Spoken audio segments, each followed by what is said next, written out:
የኢትዮጵያ ንግድ ባንክ በተጠናቀቀው ባጀት ዓመት የተሻለ አፈጻጸም ያስመዘገቡ ሪጅን፣ ዲስትሪክቶች እና ቅርንጫፎች ውጤታቸው ባንካችን ለተሻለ ስኬት ስላደረሰ ደስተኛ መሆናቸውን ገለጹ። የኢትዮጵያ ንግድ ባንክ በተጠናቀቀው ባጀት ዓመት የተሻለ አፈጻጸም ላስመዘገቡ ዲስትሪክቶች እና ቅርንጫፎች ዕውቅናና ሽልማት አበርክቷል። የጅማ ዲስትሪክት በምዕራብ ሪጅን እና በኮርፖሬት ደረጃ አንደኛ በመውጣት የሁለት ዋንጫ ተሸላሚ ሆኗል። የጅማ ዲስትሪክት ዳይሬክተር አቶ ሳዲቅ አብዶ በሽልማቱ መደሰታቸውን ገልጿል። በአመቱ በነበረው የስራ አፈጻጸም ሁለት ዋንጫ ነው እንግዲህ ያነሳነው እንደ ሪጅንና እንደ ባንክም አጠቃላይ ኮርፖሬት ዲስትሪክታችን አንደኛ ሆኖ ነው ያጠናቀቀው።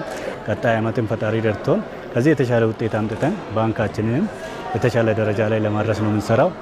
የሐዋሳ ዲስትሪክት ደግሞ በደቡብ ሪጅን አንደኛ በኮርፖሬት ደረጃ ሁለተኛ በመውጣት ተሸልመዋል። የሐዋሳ ዲስትሪክት ዳይሬክተር አቶ ወየሳ ጥላሁን ለዝግጅት ክፍላችን እንደገለጹት በቁርጠኝነት በመስራት የባንካችንን እቅድ አሳክተናል ብለዋል።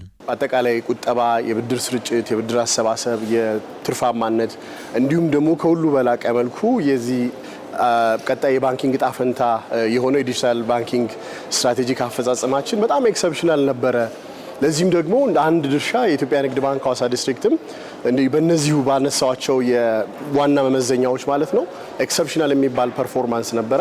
በምስራቅ ሪጅን አንደኛ በኮርፖሬት ደረጃ ደግሞ ሶስተኛ በመውጣት የባጀት ዓመቱን ያጠናቀቀው የአዳማ ዲስትሪክት ነው። በተመሳሳይ ሁኔታ በኮርፖሬት ደረጃ የሐዋሳ፣ የመቅደላ እና የድሬዳዋ ኢንዱስትሪያል ፓርክ ቅርንጫፎች ከ1 እስከ 3 በመውጣት ተሸላሚ ሆነዋል።